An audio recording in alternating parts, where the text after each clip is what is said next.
عزیز طلبا، آج کا ہمارا ٹاپک ہے نان ٹریڈنگ کنسرنز یا نان پروفٹ میکنگ آرگنائزیشنز۔ نام سے ظاہر ہے کہ ان کا مقصد تجارت کرنا نہیں ہوتا۔ اگر میں پہلے ٹریڈ کو ڈیفائن کرتا ہوں، یہ کوئی چیز خریدتے نہیں ہیں، یہ کوئی چیز فروخت نہیں کرتے۔ اگر خریدتے اور فروخت کرتے ہیں تو اس خریداری کا مقصد بیچنا نہیں ہوتا، اس خریداری کا مقصد نفع کمانا نہیں ہوتا، بلکہ یہ وہ خریداری اگر ہے بھی تو وہ لوگوں کی فلاح و بہبود کے لیے ہوگی۔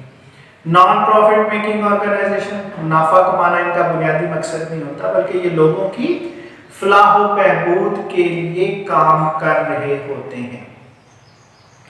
تو ایسی جتنی بھی آرگنائزیشن ہیں جو کسی ایک شخص کو فائدہ نہیں پہنچائی بلکہ ایک پوری کمیونٹی اس سے فیض یاب ہو رہی ہے، تو انہیں ہم نان ٹریڈنگ کنسرنز یا نان پروفٹ میکنگ آرگنائزیشنز کہتے ہیں۔ ایک اور ورڈ بھی کے لیے یوز کیا جاتا ہے NGOs, non government organizations. Pakistan میں اگر ہم دیکھتے ہیں تو ایگزامپلز آپ لے سکتے ہیں۔ ہمارے ہاں بینگ اے مسلم ہمارے ہاں مساجد ہیں جو لوگوں کے فلاح و بہبود کے لیے، اس علاقے کے لیے، اس کمیونٹی کے لیے کام کر رہی ہوتی ہیں۔ ویلفیئر سوسائٹیز ہیں، طلباء آپس میں مل کر ایک جو ہے وہ کرکٹ کلب بنا لیتے ہیں۔ وہ کرکٹ کلب چھوٹا سا ہوتا ہے، وہ اپنے طور پر پیسے اکٹھے کرتے ہیں، اپنی ضرورت کی چیزیں خریدتے ہیں اور مل جل کر کھیلتے ہیں۔ مقصد نفع کمانا نہیں ہوتا اور اس سے کوئی فائدہ ایک بندہ نہیں اٹھا رہا ہوتا۔ کچھ علاقے میں ہم نے دیکھا ہے کہ وہ ویلفیئر سوسائٹیز بنائی ہوتی ہیں جو چھوٹے چھوٹے مسائل ہیں ان کے، وہ اپنی مدد آپ کے تحت حل کر رہے ہوتے ہیں، پیسے اکٹھے کرتے ہیں، جو بھی کام اس علاقے کا کروانا ہے بجائے یہ کہ وہ کسی اور کی طرف دیکھیں، وہ اپنے طور پہ کروا لیتے ہیں۔ تو یہ ادارے فلاح و بہبود کے لیے، لوگوں کی بھلائی کے لیے، بہتری کے لیے کام کرتے ہیں اور یہ اپنی مدد آپ کے تحت جو ہے وہ چلائے جاتے ہیں۔ اب کیونکہ ہمارا ٹاپک، ہمارا جو سبجیکٹ ہے وہ اکاؤنٹنگ ہے، ہم نے دیکھنا ہے کہ اکاؤنٹس کے پوائنٹ آف ویو سے نان پروفٹ آرگنائزیشن کے اکاؤنٹس کس طرح سے مینٹین کیے جائیں گے۔ اس میں 3 بیسک اکاؤنٹس ہم بناتے ہیں۔ نمبر 1 ہے جو ہمارا وہ ہے receipts and payment account. Receipts and payment account cash book کی سمری ہے۔ ہم اگر بزنس کے پوائنٹ آف ویو سے دیکھتے ہیں تو عام طور پر ہم جو کیش بک بنا رہے ہیں اسی کیش بک کو ہم نان پروفٹ آرگنائزیشن کے اندر، نان ٹریڈنگ کنسرن کے اندر جو ہے وہ ریسیٹ اینڈ پیمنٹ اکاؤنٹ کہہ دیتے ہیں۔ ریسیٹ جتنی کیش آپ کے پاس آ رہی ہے وہ ریسیٹ سائٹ پہ درج کی جاتی ہے، پیمنٹس جتنی کیش وہ پے کر رہے ہیں وہ پیمنٹ سائٹ پر یا کریڈٹ سائٹ پر لکھ دی جاتی ہے اور آخر پہ بیلنس کر لیا جاتا ہے۔ تو یہ یاد رکھنا ہے کہ ریسیٹ اینڈ پیمنٹ اکاؤنٹ بالکل اسی طریقے سے تیار ہوگا جس طرح سے ہم کیش بک کو تیار کرتے ہیں۔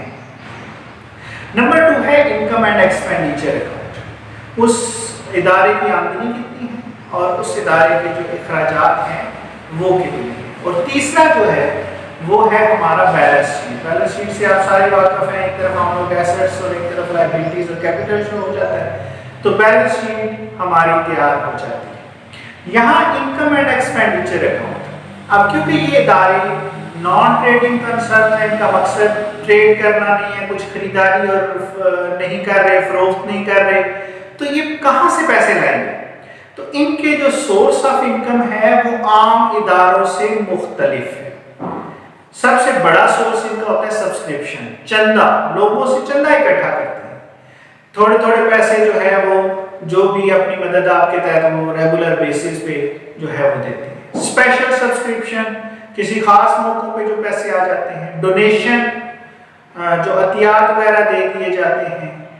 اس کے علاوہ لیجیسیز، ایک بندہ ہے وہ وصیت کر جاتا ہے، اس کی وصیت کے مطابق جو ہے وہ اس کی جائیداد کا جو حصہ ایک آرگنائزیشن کے پاس آتا ہے۔ تو یہ ساری لیجیسیز کا ذہن میں رکھنا ہے کہ یہ ساری انکم نہیں ہوتی، بلکہ اس کا کچھ حصہ جو ہے وہ انکم میں لکھا جاتا ہے اور کچھ حصہ جو ہے وہ لائبلٹی میں لکھا جاتا ہے۔ اسی طریقے سے ڈونیشن کو بھی ذہن میں رکھنا ہے۔ اگر تو ڈونیشن، خالی ڈونیشن لکھا ہوا ہے تو وہ آپ کی انکم ہے، لیکن اگر ڈونیشن فار کسی خاص مقصد کے لیے دیا جاتا ہے، اسے ہم اسپیسیفک ڈونیشن کہتے ہیں، کہ دینے والا مقصد بتا دیتا ہے. مثلاً ایک بندہ دے رہا ہے کہ جی اس پیسے سے آپ نے کولر واٹر کولر لگوا دینا تاکہ لوگوں کو پینے کا پانی میسر آ جائے.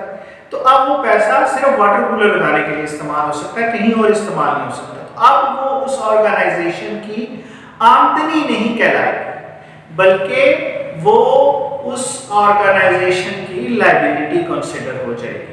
تو اسپیسیفک جو ڈونیشن ہوتا ہے وہ جو ہے وہ ہماری لائبلٹی ہوتا ہے, کیونکہ ہم نے اسے صرف اسی مقصد کے لیے استعمال کرنا ہے جس مقصد کے لیے وہ دیا گیا ہے. اسی طریقے سے ایڈمیشن فی یا انٹرنس فیس, جیسے بعض جگہوں پہ ہم جاتے ہیں تو وہاں انٹری ٹکٹ لگا ہوتا ہے, وہ پیسے اکٹھے ہو جاتے ہیں, وہ انٹرنس فی ہوگی. ایڈمیشن فی بعض ادارے جو ہیں وہ تھوڑی سی نامینل سی فی, جیسے گورنمنٹ کے اسکولوں میں کالجز میں آپ کی ایڈمیشن فی لی جاتی ہے, تو وہ یہ اس ادارے کی انکم جو ہے وہ کہلاتی ہے. اس کے بعد اسپیشل جو سبسکرپشن میں پہلے بھی بتا چکا ہوں, کسی خاص مقصد کے لیے پیسے اکٹھے کر لیے جاتے ہیں. مثلاً اسپیشل سبسکرپشن ہو گیا فار ڈنر, تو ممبرس جو ہیں انہوں نے ڈنر کے لیے پیسے دیے کہ جو ڈنر کے اوپر خرچہ آیا وہ ایکسپنسز میں شو ہو جائے گا, باقی جو پیسے بچ جائیں گے وہ آپ کی انکم جو ہے وہ کنسیڈر ہو جائے گی.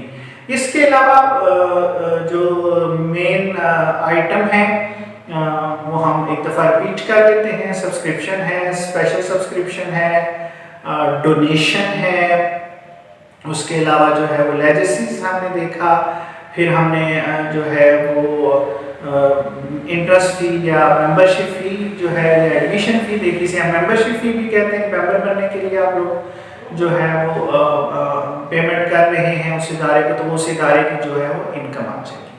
تو یہ بیسک سورس آف انکم ہے. ایکسپینڈیچرز اس ادارے کے وہی ہوتے ہیں جو عام ادارے کے ایکسپنسز ہیں.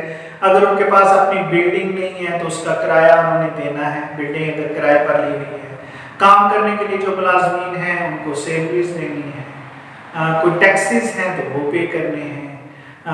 اسی طریقے سے اگر کوئی فنکشن وغیرہ کروانا ہے تو ہال لے لیا کرائے پہ, تو وہ ہال, اب ہال رینٹ کے حوالے سے یہ ذہن میں رکھیے گا, اگر رسیٹ سائڈ پر لکھا ہوا ہے تو اس کا مطلب ہے وہ وصول کیا ہے. وہ آرگنائزیشن کے پاس اپنی بلڈنگ ہے, اس کا ہال تھا تو اس نے ہال کرائے پہ دیا اور اس سے وہ انکم آ, تو وہ انکم ہو جائے گی. اگر پیمنٹ سائڈ پہ رینٹ لکھا ہوا ہے ہال رینٹ, تو وہ ایکسپینڈیچر ہوگا. تو اس طریقے سے ایکسپنسز جو ہیں یا ایکسپینڈیچر جو ہیں وہ نارمل ہی ہوں گے. انکم کے سورسز ہم نے یہاں پر سیکھ لیے ہیں. تو یہ بیسک ہم جو ہے نان ٹریڈنگ کنسرن میں ورکنگ اکاؤنٹس کے حوالے سے کر رہے ہوتے ہیں.